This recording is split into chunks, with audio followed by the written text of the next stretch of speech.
Hello, all you Nightmare Nerds, and welcome to this week's episode of R.I.P. Reboots. That's right, and this is a very, very special episode because our new co-host, Killian, this was his first one that he got to pick.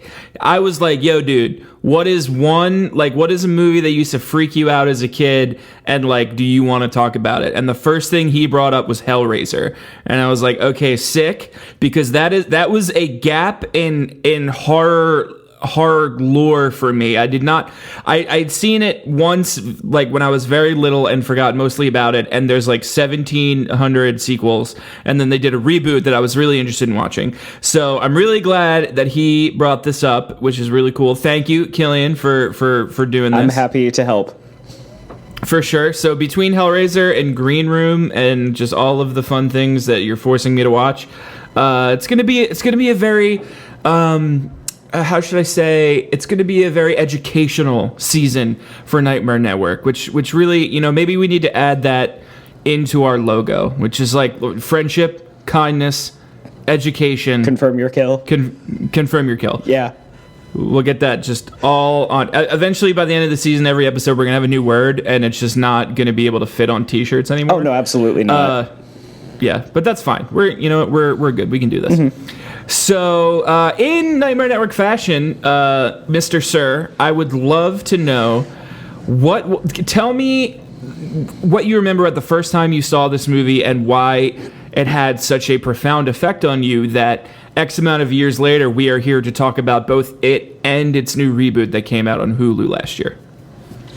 Okay, so I saw the original one. I was in my mid-teens, I think. Okay. I had watched the Bravo's 100 Scariest Movie Moments as like an early teen, and was like, I've just got to make my way through all of these movies. And one that I hadn't gotten around to was Hellraiser, and so I went and I rented it, and I put it on. And it was like nothing I had ever seen before. The image of the Cenobites, I was probably like 12 or 13.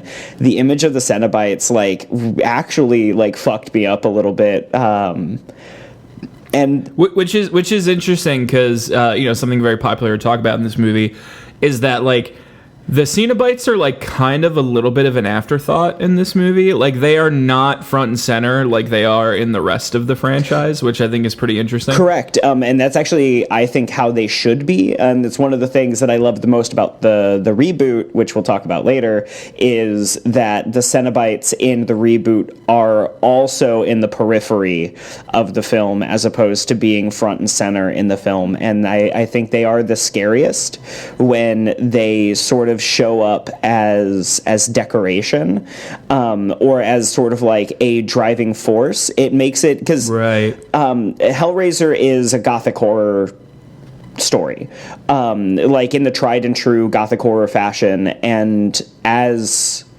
a result of that, the Cenobites are sort of the stand-in for the ghosts. And so they are sort of at the periphery. They're at the edges of the story, and I think that they were tenfold the best that way.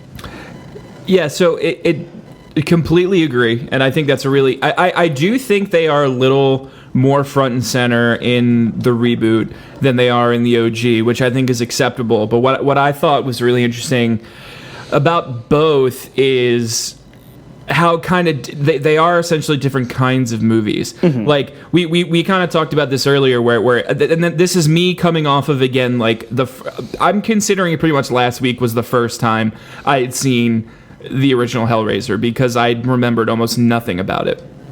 And as I'm watching this movie, I'm like, so my fiance Nicole, I'm sorry, my ex-girlfriend, right? She reads what we call, or I should say, the general public call romance novels. But what Kate Siegel called, when I met her, fuck books. Yeah. And and I think that's a beautiful way to put it. In the most respectful way, though. Like, it was not talking down upon these things. But the interesting thing about Hellraiser 1 is how it is literally a romance novel / fuckbook, but like set in a cosmic type horror realm, like to the point where what's the main character, or the main woman character's name, who is like murdering all these people? What's her name? Julia, right? It's like I think that you could put Careless Whisper like over every brutal murder in that movie, and it would just like chef's kiss, be perfect. Just like Julia, and he's like putting his weird little muscle fingers like in her mouth, and for some reason she's like, you know what, I'm fine with this for sure, because this is my man. He's like, that man looked so fucking hot when you first meet him and he walks through the doors and he's got these like smoky eyebrows and everything, and you're just like, I'm pretty sure I've seen the cover of this book somewhere. And let me say, like, I probably would have killed for him. Yeah, Frank Sahadi. Frank Sahadi. Yeah. I mean, before he gets flayed alive. I mean, even still. Yeah. Even still. But no, it is very much like in the like heavy in like the romance side of it. And I think that harkens back again to the gothic horror aspect of it. Because if you go and look at Clive Barker's other famous movie, Candyman, it's also very romantic. Candyman, actually, even more so than Hellraiser, is romantic. But Hellraiser definitely has some of that like a gothic romance to it. Do you think there's a world where we would have just an absolute hot, steamy crossover between Hellraiser and Candyman, where like Pinhead and Candyman were just like, you know? I mean, one could hope, but I don't know if we would get that. Listen, who has the rights to these? It's Prime's got. Can't listen. Prime, Amazon, hit us up. It's we have some ideas. NBC, I think, owns Candyman, and Hellraiser is owned by New Line Cinema. Yeah, let's make some calls. This can be like a Fox Disney thing for Spider-Man. Like, this is just going to benefit everybody involved. Oh, absolutely. Right? Like, give the people what they want. You know what I'm saying? We want to watch Prime Candyman and Prime Pinhead like look at each other steamily from across the room. And I would say arguably that's really what Godzilla vs. Kong was missing, right? That like interspecies romance that we were so desiring out of that movie. Right? Yes, that is the only thing that movie was missing. It was the only thing that movie was missing. It wasn't a coherent plot. It was. Listen, friendship, kindness, education, interspecies romance. Confirm your kill. You see, there we go. Just keep adding on to it. But anyway, so I think it's really cool. I guess my point back was like, we have this very like kind of romantic horror story in the OG, which is great, and it's like something I feel like you don't get a lot of in the genre, which is cool. Like, Clive Barker himself is like a real cool guy. Like, there's to plug another podcast. He was on an interview. He did an interview with Mick Garris for Postmortem once. I don't know if you've ever heard it, but it's really, really cool. I haven't. I will go listen to it immediately after this. Check it out. He talks about how he like watched a man die when he was a child, and he vividly remembers this, and how he thinks that like kind of formed like his writing style, like obviously because he watched a man die. But he also he's a queer author too, so it's really cool to like see his perspectives on like sexuality and representations of sexuality in horror, and how that's kind of a basis for a lot of his writing. So I think that's super cool. And so you have this like first original Hellraiser, and then a question for you is like, have you seen any of the 17,000 sequels that they have that I'm pretty sure are mostly awful? Boy, howdy, wouldn't you know that I sure as fuck have. Oh, dude, it's like I've seen every Tremors sequel like 800 times, so it's like I totally get it. All the way up. I think the only ones I haven't seen are the final two in the original series. Okay. So yeah, I've seen almost all of them. There's like a video game one, isn't there, where they go into a video game or something? Yeah, okay. There's that. Okay, sign me up for that. I'm down. And then wasn't there one that came out that was like, it had almost nothing to do with Hellraiser, but I guess it was New Line Cinema had to be like they were going to lose the rights, and they kind of forgot about it. Like they like forgot they had the rights to Hellraiser, and then someone got an email that was like, "Hey, if you don't do something with it, you're going to lose it." And they're like, "Shit." So they like threw together a movie in like a month to just keep the rights to it. I think that's Inferno. I think that's Hellraiser Inferno, which so one of my very close friends and I had a day where we were like, okay, we're going to watch all the Hellraiser movies until we cry uncle. Like, until we just can't fucking take it. Can't do it anymore. And we got, in that one sitting, we got to Inferno.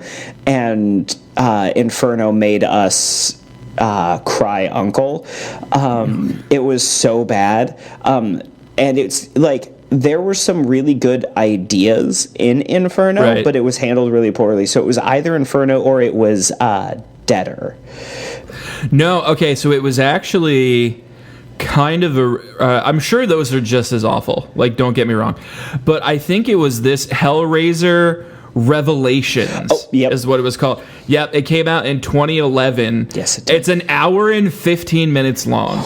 Like, I'm telling you, I guess let me check if it was New Line, but like they literally didn't know that their rights were running out, so they had to like, it was Dimension has them, which might be a New Line subsidiary, but Dimension was like, they're like, oh, crap, we have the rights to this, and if we don't make something, like they literally piecemealed it together, which is exactly what you want from your horror franchises, obviously. So but I think it's super cool because you're kind of, it's clearly a intellectual property that has people that like the OG Hellraiser. Even to me, I know is a classic, right? Oh, yeah. And it, even me not having seen it since I was little, so really barely seeing it for the first time last week, I knew that it was a gap in my knowledge, and I know that it has this like long-standing tradition in like straight-to-video horror sequels, right? Oh yeah. And Pinhead is iconic, obviously. So it's cool that you have this property, and then a few years ago they want to, they reboot it into this Hulu, straight to Hulu film, which I thought was really cool. I ended up watching that. I really, really liked it as well, which we're going to talk about. Yeah, it was really cool, and I was really interested in seeing it when it first came out, even though I'd never seen the OG Hellraiser, because I really, really liked the filmmaker behind it. The guy who did The Ritual, right? Yeah, he did The Ritual. He did The Night House. Yeah. And then the writers, Ben Collins and Luke Piotrowski, they did the screenplay for the Night House, which I thought was really interesting. And I think they did Super Dark Times too, which is cool. I haven't seen Super Dark Times. Yeah, it's pretty cool. And so I was really interested in finally sitting down and watching this like just by itself without having seen the OG. But thanks to you, you give me an excuse to go back and really experience kind of both. And I really liked how we call it a reboot, but it doesn't really take that much from the OG, and it really feels like its own story. And I liked how it played out more as almost like a mystery story versus the romance novel that is the first one. Because to me, it's a different approach, but it feels logical that it would go in that way, and that I could understand the like wanting to add a more mysterious component to this box and making it kind of like a pseudo friend group detective story, which I thought was cool. Yeah. So the original one is definitely more gothic horror, which is one of my favorite subgenres of horror. Like the love for that subgenre runs deep in me. However, the reboot is far more cosmic horror than the original, which is interesting because there's always been a feeling of cosmic horror around Hellraiser, even though they're like demons, quote unquote. It's like the Leviathan is their master, and they like live in this like labyrinthian underworld, and it's not that they're like overtly evil, it is that they just have no sense of morality that is relative to our own, and so like they're sort of like true neutral in a way, and when you're that powerful and true neutral, you're terrifying, and I think that this movie does a really good job at elevating the cosmic horror aspects of the movie and of the idea. Sure, and I think that's really interesting too, because the Night House itself is also, it has that kind of cosmic horror aspect of it too, which I think is really interesting. Because I remember seeing a trailer for that movie, and it just kind of looked like a Lifetime movie. Like it was about this this woman whose husband died, and there's like a mystery in the house. It felt a little melodramatic. And then you watch that movie, and it was probably just who marketed that thing was not doing a very good job, because that movie is intense, and it has this like nothingness in the dark, but there's something out there that's trying to force its way into our reality type of that does not come off in the trailers at all.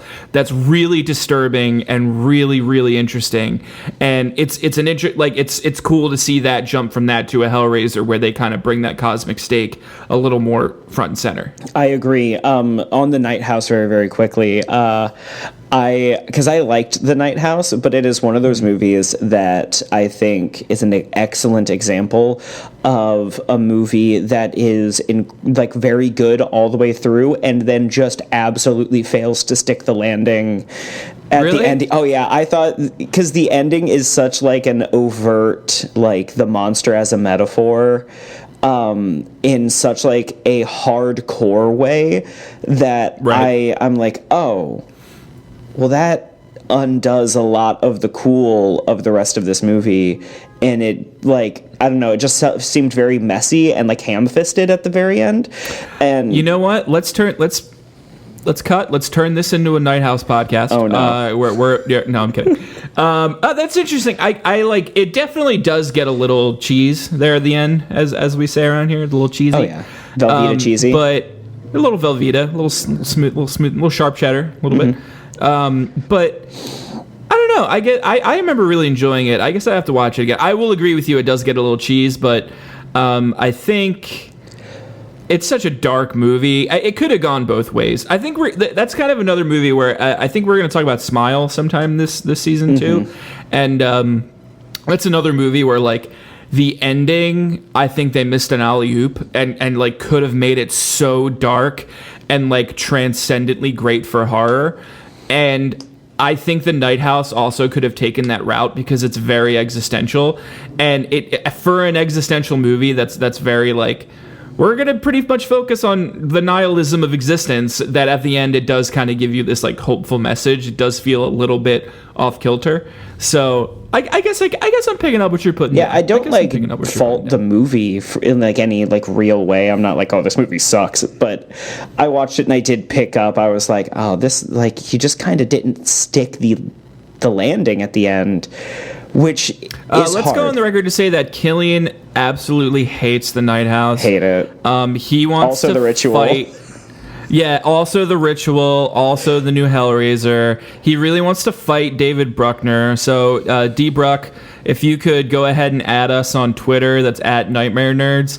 We'll work on kind of like getting a weigh-in, booking a venue, and then you guys can just have it out. Yeah, let's go for it. It's really good. Let's do it. Yeah, this is going to be the promo for this episode this week, which is incredible. This and the Careless Whisperer is going to be the two promos I put up. It's going to be great. Cool. So anyway, so something that I found interesting while watching this picture is like, so horror movies are kind of funny, mostly, in that, like, essentially for most of them, I'm not going to say all of them, because we have certain, like, Hostel, where this is not the case, but mostly, like, the worst thing that can happen to you in a horror movie is you die. Yeah. Right? We get that, slashers, things of the sort. Like, the worst thing that can happen to you is die.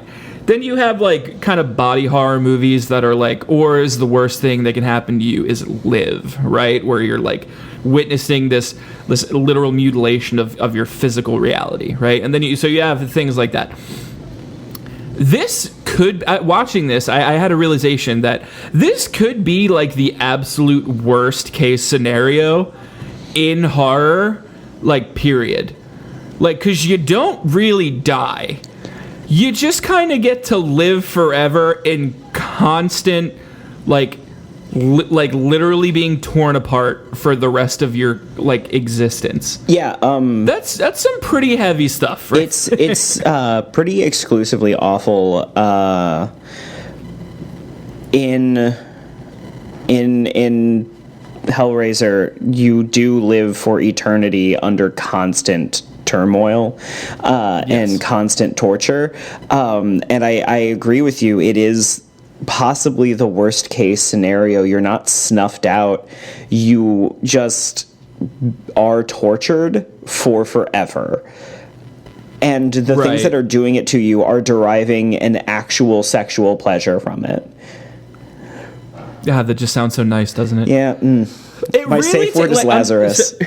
It really, I think that's the most, like, that disturbed me the most out of both of these movies, is, like, specifically the brother in the reboot, who, like, this dude is under a lot of stress. And is he handling it the best? Probably not. But, like, his sister's an addict. He's just trying to help. She's hanging out with this very clearly not a good human person. And he's just like, please don't, like, he's like, he had to do what he had to do. He was like, listen, I'm putting my foot down, get out of my house, you can't keep doing this, it's not fair to me or anybody else involved. And then he felt bad, and he went to try to fix things, and, like, as a reward for trying to take care of his addict sister, he gets a literal eternity of torture and dismemberment over and over and over again by weird existential otherworldly beings who are taking complete sexual pleasure from the fact that he is in constant absolute agony for the rest of his existence. And the best part about it is when the movie's over and we have this little, like, did she learn her lesson, or, like, did she make the right choice? Did she not make the right choice kind of thing at the end? But, at least the boyfriend lives, and we have, like, just a little sense of catharsis. Absolutely doesn't matter. Your brother is still being tortured at that moment for eternity. Yep. Like, yeah. Well, it's the sort of thing where the director, J. Bruck, D. Bruck. D. Bruck. Yeah, sorry. Whoa. Oh my God. He is literally throwing shade at you right now by giving you the wrong. Sorry. Name. You're not Jerry Bruckheimer, first of all. You're D. Bruck. Yeah, sorry. Get it right. D. Bruck. Yeah. In an interview, somebody asked, like, what would have happened if she had chosen the Lazarus configuration and brought him back. And he was like, well, we're talking about doing a sequel, and, we don't want to give anything away because we want to explore that a little bit more in the sequel if we do one. However, I will say that we gave you a little bit of a hint during the movie. in one of the other scenes where you see him, which to myself and a lot of other people mean it's the one scene where he comes back and she hugs him, and it's just the raw muscle. We're like, oh, that's probably how he would have come back, is he would have come back like Frank. Right. Which is objectively worse. Yeah, it would have been cool. Yeah. Or maybe I think maybe also that could have been taken that he comes back as one of them. And that, I think that might be like so much worse, is that he likes the pain now, right? Or that like it's somehow so normal to him that he has accepted and like that's just what he wants out of reality or something. Like, you know what I mean? Like that could be so much worse. Yeah. I want to see them do another one, and I want to see what happens. But yeah, I do agree with you. I think this is like the worst case scenario, and I do think that it's really interesting that she chooses the lament configuration, because she's like, this is objectively the best option right now, is just to put this down and walk the fuck away and never look back. To me, it kind of felt like, and correct me if I'm wrong, but they give her the options of all these configurations to choose from, right? And like, it's almost as if she didn't realize she was choosing one too, like because she says like, I refuse to choose, and the Xenobites are almost like, well, you refusing to choose is actually a choice, right? And so it's actually like forced onto her anyway. So she did have to make a choice, and maybe because of this choice, like this whole experience is, I mean, they do imply this, but even more of in like a literal way, like it's not leaving her, right? Because she did make a configuration choice, whether she wanted to or not. They say not making a choice is making a choice. But I think they also tell her that she has to choose something, otherwise they won't leave. And she says, then I just want it to all go away. And they say, so you've chosen the lament configuration. There's like this whole bit about it where I guess the reason that they call it the lament configuration is because you've gone through all of this and you get nothing of value, like material value, and it is just this forbidden knowledge that now you have. Okay, all right. Which is really interesting. Like that's why they call it the lament configurations, because they're like, well, now all you can do is lament your choices. This movie, listen, it's a bit of an upper, I'm not gonna lie. Watching this movie, you're really like, man, I certainly do love my life, and absolutely nothing bad will ever happen to anybody that I love or care about. Certainly not for their entire eternity of consciousness. So yeah, man, just thank you again for bringing this to my attention and really putting, of course, the love, the joy of Hellraiser into my life. Of course. Also, can we talk about how in the new one the characters are cool? Like I actually like. For sure. These characters in this new one, there's been a running thing online where people are like, oh, well, they're not super likable, and I'm like, no, a lot of them aren't super likable. They are, however, incredibly real.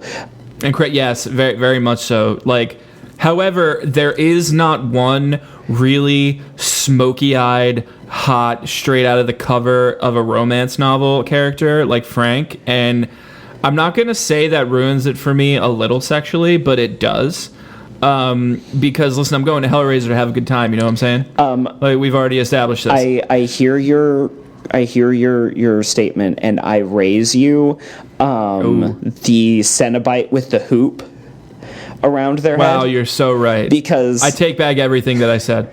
Also, when I watched this movie with a group of people for the first time, one of my friends, Yolanda.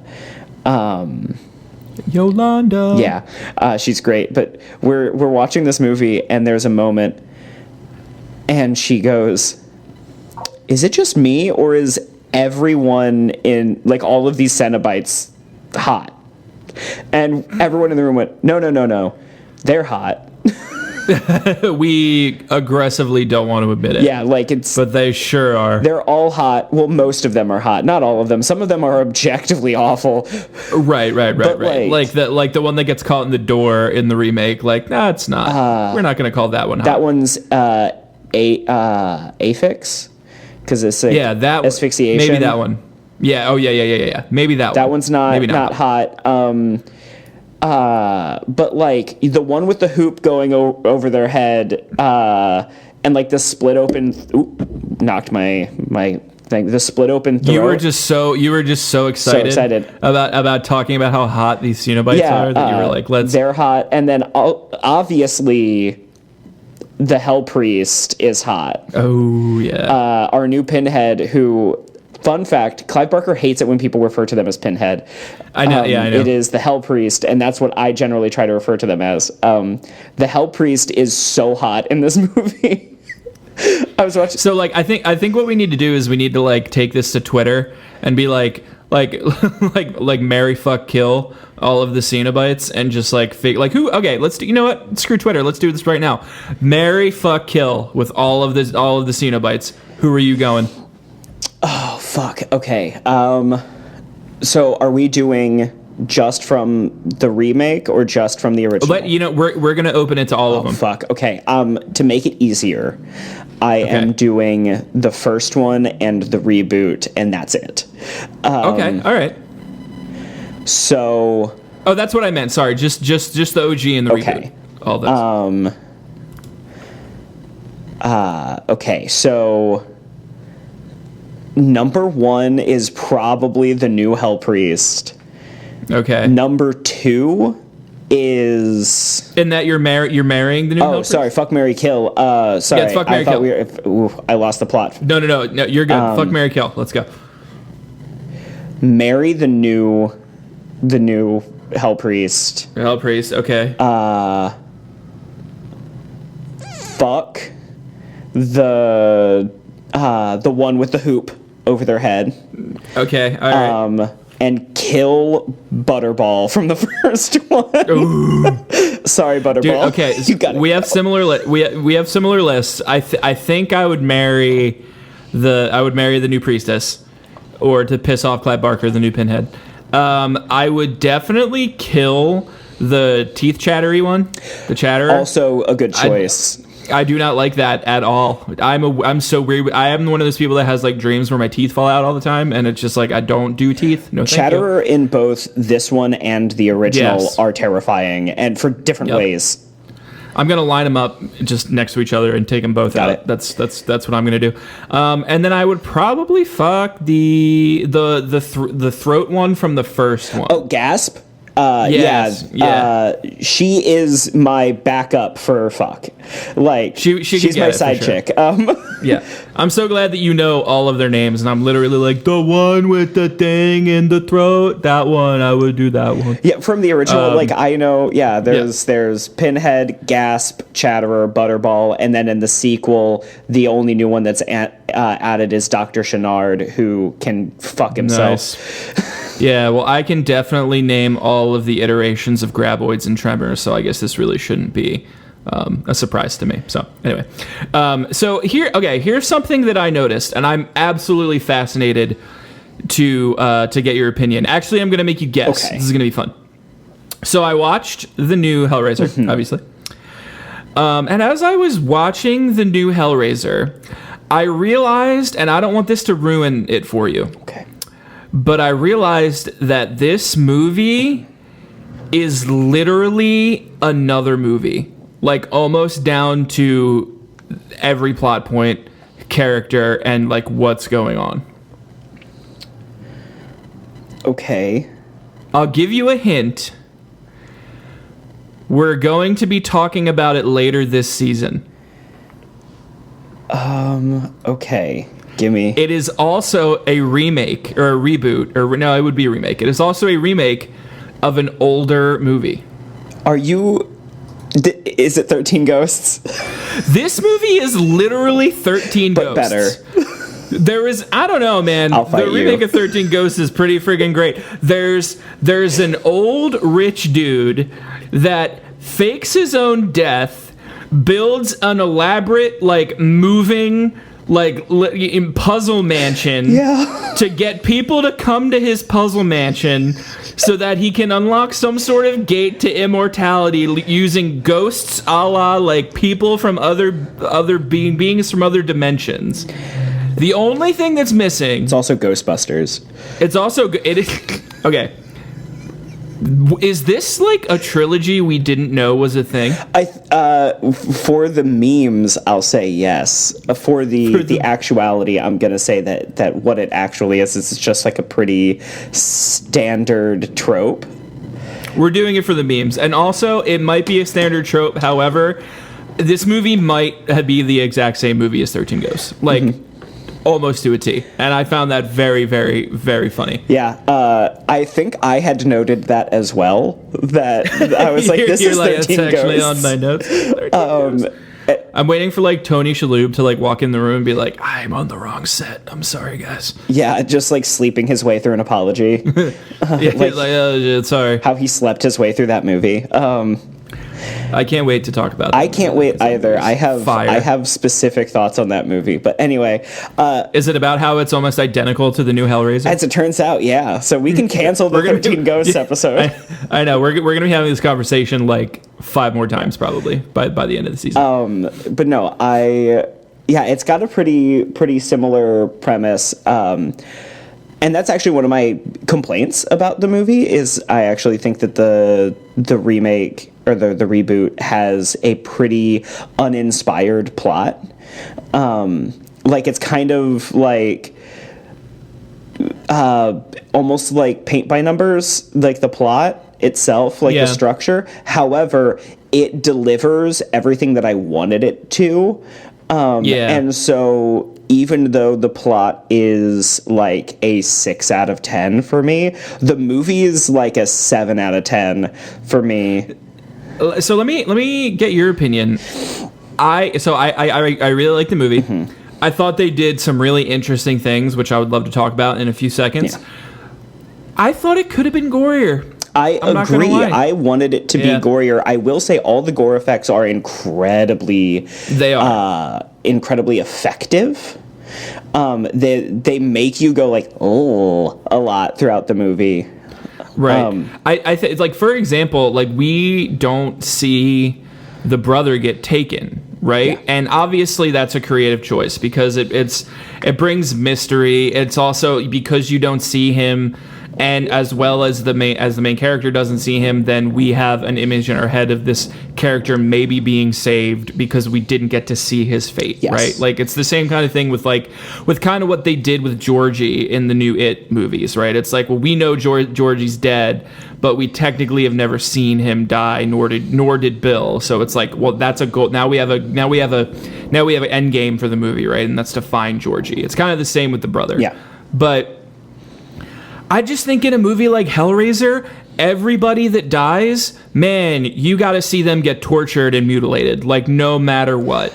And I think I think that would have been a perfect like holy shit moment, is to like show this brother who I feel like they set it up pretty well to give you that the dynamic of this movie is going to be brother sister, right? Mm-hmm. And then to just absolutely wreck the brother right away would have been like a really, really good shock factor for the movie. I think that the best option would be to meet sort of halfway in the middle there. Okay. I think that what we should have seen is we see him get jacked up a little bit, like the chains through the hands or something like. We needed more chains for sure. We see him take real physical damage, and then we cut away, and then I think every other death should have been way more graphic. And I think because it's like we're watching these awful things happen, but it's sort of like the Game of Thrones rule, where it's like if you don't see the body hit the floor, then you don't. Let the bodies. Yeah, drowning pool. The bodies hit the pool. If you don't see them dead on the floor, then you go, well, maybe they can be saved. Yes. But also the other part of us going, but we know that that's not the case with this movie. And I think that would have been really like a good thing. But I do agree that we needed to see way more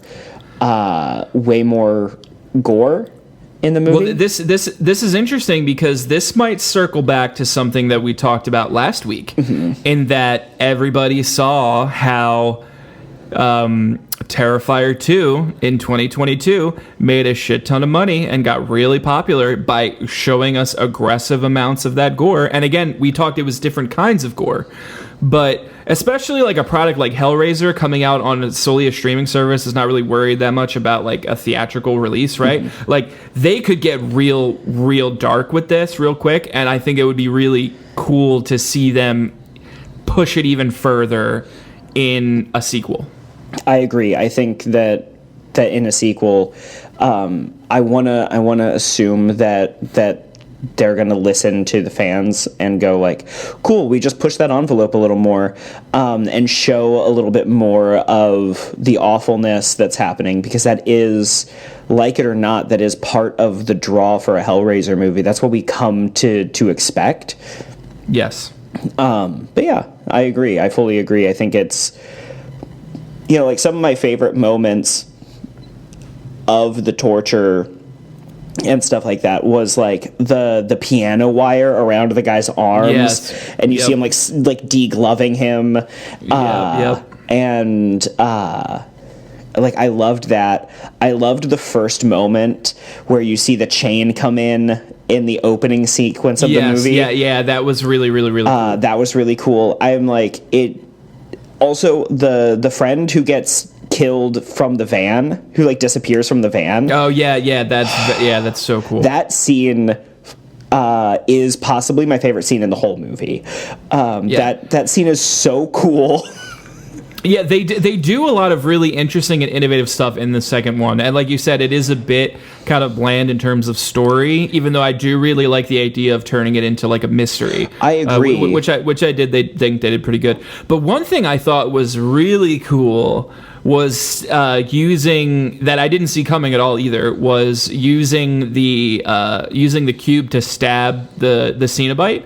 And so it was actually the Cenobite's blood that was being taken, and so the Cenobite itself ends up getting taken instead of like one of the actual characters.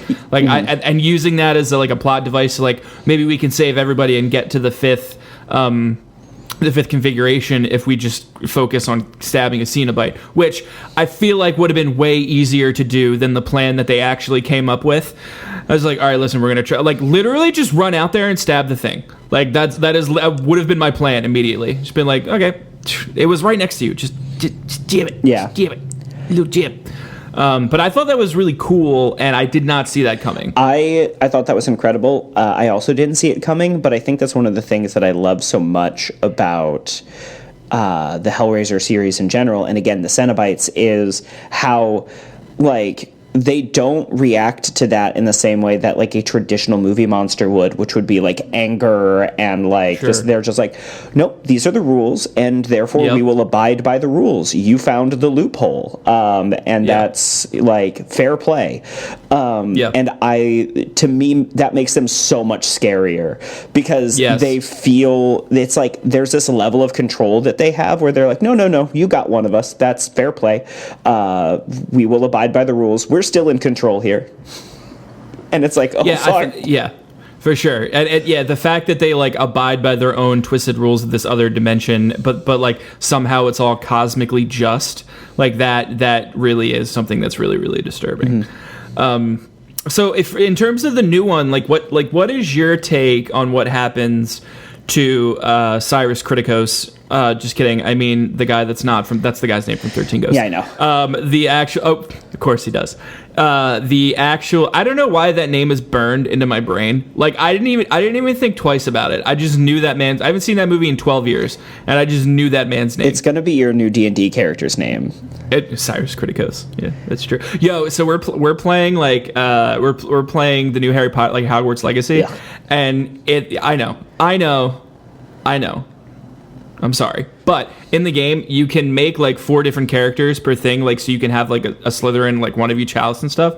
And so I've taken to my first one was just named me, but I've taken to naming everybody else like people after my favorite movies and TV shows. So like I made a girl that she's a Slytherin, and her name is Charlotte Doppler from Dark. And so I was like, okay, cool. So we're gonna have her, and then my next one's got to be Cyrus Kritikos. Got it. And he's got to be a Ravenclaw, and then we'll do Val McKee for my Gryffindor because Tremors, like nice. I said. But anyway, the Cyrus Kritikos character, who that thing attached to his chest too, like that was very, very, very disturbing. Yeah, that one sucks when you think about it. That one isn't bad off the bat because you're like, what is that? And then you hear what it's doing and you're like, I would rather fucking die. Yeah, for sure. And we're going to jump into this right now because if there's one thing we know from Nightmare Network is that you confirm your kill, right? Like we get very frustrated when you knock a killer down to the ground and their knife is out and you're like, well, I gotta run away, right? Like we confirm your kill, right? Yes. In the same sort of logic, like, my dude, what did you think you were gonna get from these people? Cenobites. Like, he goes through this whole process of killing all these people, getting all the transfigurations. He's like, give me your gifts. And you're just like, you're looking at them, right? Like you see what their gifts are, right? I feel like it's pretty obvious what they're here to offer you. And he's still like, I can't believe they gave me this thing that gives me eternal pain. And you're just like, really? Because we absolutely can believe it. Yeah, I think that's one of those moments where it's like you didn't believe, you had to kill so many people to summon them, and you see what they look like and you see what they are, and you think that when you go, oh, I'm going to choose the formation of sensation, that it's going to be good for you. Yes, and it's the same thing with Frank in the first movie, because Frank is over here being like, I'm seeking out all of the possible pleasures from my life here on the mortal realm. But really, like, you see all of his naughty photos of his pleasures, and his clothes are on in all of them. And so you're really just like, Frank, are you really, like, pushing yourself to the extremes already that you need to go out there and find, like, a demon puzzle box? And he's even like, listen, they said you could get the pleasures from heaven or hell. I didn't care which one. And I was like, I feel like you should have cared which one, man. So, okay, quick sidebar. Okay, please. In the novella, The Hellbound Heart, which is what Hellraiser is based on. Give me some lore. I love this. Frank is fucking depraved.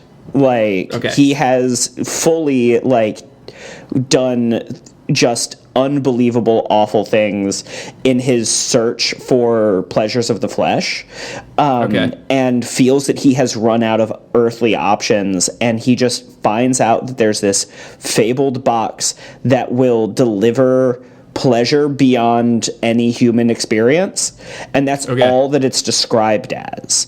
And so he opens the box and finds out there's like a whole bit in the book where they talk about how the Cenobites' version of pleasure is not necessarily what we think of as pleasure. Right. And so, obviously, yes. And so he just didn't understand what he was getting into. In the movie, the original movie, they had to tone him down because of the sensibilities at the time. There was no way that they were going to get Frank from the book in the movie. For sure, I understand that, but it's also like, it's just funny because he's like, I'm so depraved, and then you find his like little vacation photos of him like still in a t-shirt, and he's like basically in a Tommy Bahama shirt, like drinking a Mai Tai, and he's like, these are all of the pleasures I could possibly find. And you're like, it's like, really, a Tommy Bahama shirt? But then also you're like, actually, yes, that is the ultimate pleasure. Like, oh god, it's just like, I get it. To have so bad, I get it. To just be like on an island with a Tommy with Bahama a nice shirt and just like drinking a Mai Tai or a pina colada. Yeah, exactly. That sounds like it would fuck. Yeah, you're like, actually, Frank, we get it. I get it. And he like gets this puzzle box, and he's like, maybe if I solve the puzzle box, I'll also have like a wave runner. And then, like, that's the ultimate pleasure, is, like, he finally gets his Wave Runner. Yeah, maybe that's what he thought was going to happen. You know what? Let's put that as canon. And then he had a wave ran on him. Hey. I'm going to go to the Wikipedia page and be like, Frank really wanted Mai Tais and a wave racer. Yep. And that's why he had a jet ski. And that's why he couldn't... but that's why he got the thing. But little did he know... he was going to be absolutely dismembered and mutilated over and over again for the rest of his existence. Yes. But anyway, in answer to your original question, what do I think happened to the Cyrus Kritikos character? Yes. So I think that he became he's becoming a Cenobite because he chose power. Right. And they said that is the gift that is given to only to only a select few, and right. They are the people who receive the highest form of gift. And then you see him, and he is all pale and is getting mutilated, and he opens his eyes, and they're the same color as the rest of the Cenobites. And so I think that he is becoming a new Cenobite. Not only that, but in this reboot, they reuse sections of Christopher Young's original scores from part 1 and part 2, which I think is one of the best decisions that they could have made, because the score for the original Hellraiser is one of the best horror scores of all time. It was really beautiful. Good. And it beautifully integrates Careless Whisper into every scene, every murder and love scene, which is great. Which is every scene in the movie, so that's good too.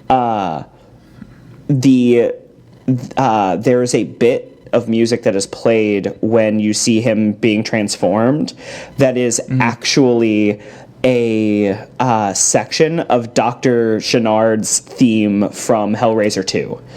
Very cool. Okay, I don't know what that means because I haven't seen it, but I'm sure you listeners have. In Hellraiser 2, there's a doctor named Dr. Chenard who is obsessed with the Cenobites. And the Leviathan and that whole sort of thing, and he puts a bunch of people through tests in order to summon the Cenobites, very much like this character, and he ends up becoming a Cenobite in Hellraiser 2. And his name is Dr. Chenard. And so I was reading. I was reading a bunch of spoilers of some of the later movies because I was I don't see in any way, shape, or form me watching all. Oh yeah, wait a minute. Sorry, spoiler alert for a 40-year-old movie. Yeah, 40-year-old movie. Yeah, my bad. But apparently, Christy. Yep. What's the? Yeah, she turns into a Cenobite in one of them. Does. How does that happen? I believe it's after Deader. Or during Deader, she basically she gives into the box basically because it's seeded that throughout her entire life this box just keeps showing up, and she eventually is just fuck it, if I can't get away from this thing, then I'll become one of them. So it's kind of like Jaws: The Revenge. Yes, where it's just the sharks are following Roy Scheider's wife, or everybody in her family is just getting eaten by sharks, and she's this seems statistically impossible, and so I'm pretty sure she becomes the shark. Is that what happens? Yeah, that is she becomes a shark. That's how that movie. I mean, that might as well be how that movie. Jaws: The Revenge, as directed by David Cronenberg. Yeah, sign me up for that. That'd be sick. So, all right, this is some good conversation. I've liked it. I think we touched on a lot today. However, I think really a lot of these movies comes down to one simple question. And it's one that I want to pose to you before we wrap up. And it's one that I want to pose to our audience at large. Okay. If your entire existence of not being tortured for eternity depending on it, do you think that you could speed solve a Rubik's Cube? No, absolutely not. Yeah, we'd be screwed. Yeah, right? I can't do a Rubik's Cube. I mean, if I tried and I actually sat down to learn it, I could probably do it. But I don't have the patience to do that. Right, but I mean, is it Chrissy or Christy? What is her name? The daughter. It's something. She Christy. Did it. Kirsty, right? Yeah. Kirsty. It's Kirsty. Kirsty. Yes. She must have watched that documentary about the Speed Cubers, and that really helped her fight off the Cenobites by solving their puzzle multiple times. Yes. She is the GOAT. Yeah, for sure. Yeah. She's the Tommy Jarvis, if you will, of the Hellraiser universe. But anyway, yeah, I implore you guys out there too, ask yourselves, do you have the Speed Cuber skills to survive an attack by the Cenobites? Because I don't think a lot of you do, to be honest. Fun fact, in the book, just opening the box isn't enough to summon the Cenobites. You have to want what they have. Oh. Okay. So if you find yourself with a weird puzzle box and you open it and the demons show up, just like straight up be like, hey man, I actually had no idea what this thing did. I just wanted to solve it because like I like puzzle boxes. And you're like, and I super like puzzle boxes. This was on Amazon. I'm sorry. And they'll just be like, oh, cool. Sorry, man. We'll take that. And then you're sitting there with a fidget spinner and you were like, this is really all I want out of pleasures right now. Yeah. Is just spinning my little fidgets. And they could be like, we could give you one made out of bones and skin. And you're like, no, I'm good with the plastic. Thank you. You're like, can I get one made of stone? Because that would be more like that would just be like better for the environment. Yeah, for the environment, for sure. And they're like, yeah, totally, dude. That's fine. Being environmentally conscious is what's going to save you from Cenobites. Yeah, you heard it here first, folks. You heard it here first, right? Yeah, kindness, friendship, education. What crap? What was the other one doing? Interspecies. Interspecies relationships and environmentally conscious. Yeah, and confirm your fucking kill. And confirm your kill. Yeah. All right, everybody. Thank you for joining us on this week's episode of Nightmare Network RIP Reboots Hellraiser. We will scare you guys later, and have a great week. Bye. Thanks for listening to Season 3 of Nightmare Network. Don't forget to like and subscribe, and keep an eye on all of our socials for special announcements and videos. Remember, here at Nightmare Network, you share your scares.